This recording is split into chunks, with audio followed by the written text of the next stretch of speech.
jumping back to mountain biking, what do you think is something that's lacking in the bike industry? Because you've tested so many products, you see what customers, want, or struggles that customer can have with products, because you've tried basically every product out there. What is some things that the bike industry is not seeing that needs to be addressed, or I guess needs to be considered for future product?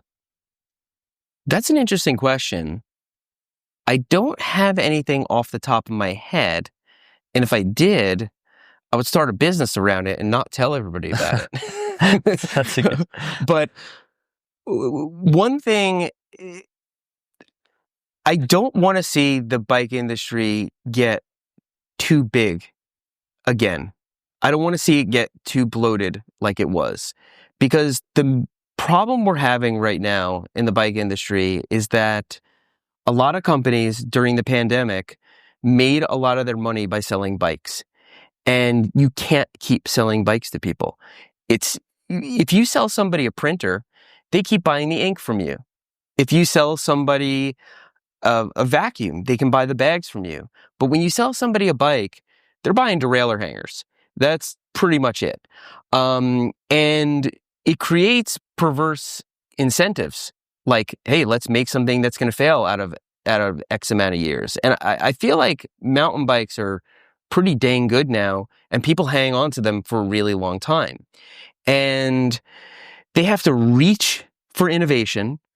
They have to... And that costs a lot of money. It costs a lot of money, and it makes the bikes more expensive. And I really want to see the bike companies that are out there find out ways to ethically continue making money off of their customers without making them sign up for some kind of useless subscription, and without making parts that have to be engineered to fail. Because there has to be a way to keep these companies healthy and in business so that a career in the bike industry is viable and starting a bike company is viable.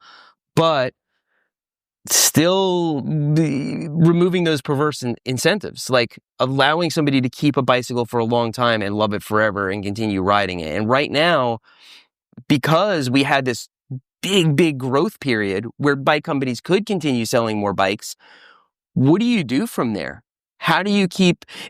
And there's certain companies like Trek, for example, or Specialized, they've opened their own stores. Yeah, a lot of people don't like that because it's taking business away from bike shops. But at the same time, they are looking to the future and asking themselves, how are we going to continue making money when we've already sold more bikes than we could ever sell? Like, how do you keep making money by selling bikes? And you have to come up with a way to do that. And so I think any bike company that sees a future for itself is going to have to figure out what that part of the business model looks like. And I don't know what it is. I hate apps and subscriptions. I would hate having a bike with some kind of electronic thing on it that not only do I need an app for it, but if I want all the features, I have to pay a subscription.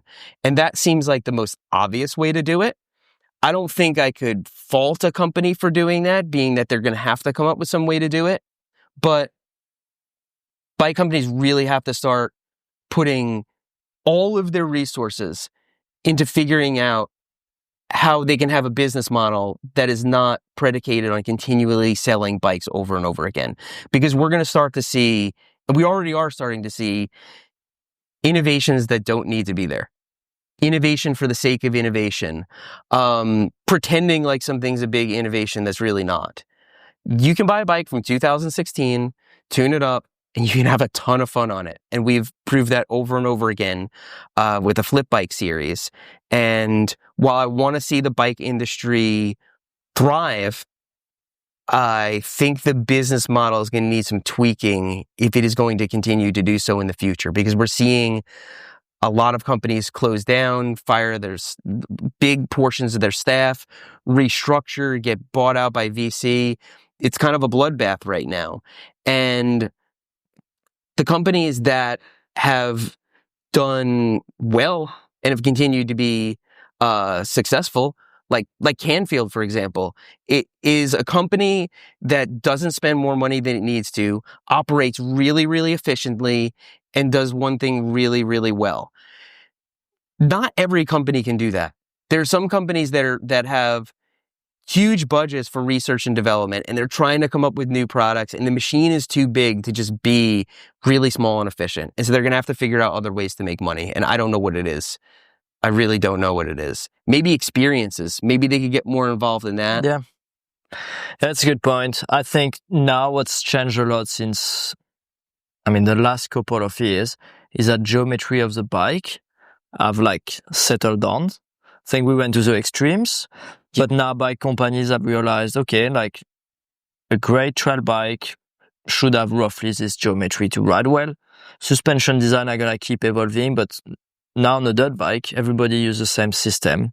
Everybody pretty much uses the same geometry because it's dirt bikes are solved. Because that's what works, It works, so every brand is kind of on the same. And yeah, I feel like that's where the bike industry is, I guess, slowing down at least geometry number, which means that bikes can last longer, as long as they're reliable, as long as, you can change the bearings easily and all that stuff. I feel like customers are going to be able to keep a bike that's going to stay up to date for a long time. Like geometry is definitely something that's, some bikes that wear like a lot of weight on the front, super close at tube angle, very short reach, our chainstay super short, bottom bracket too high. Once you experience a bike with, an up-to-date geometry, it's tough to go back to an older generation because you realize the difference in terms of performance. But I feel like now we've settled down on that and gonna be able to move forward, keep the bikes longer.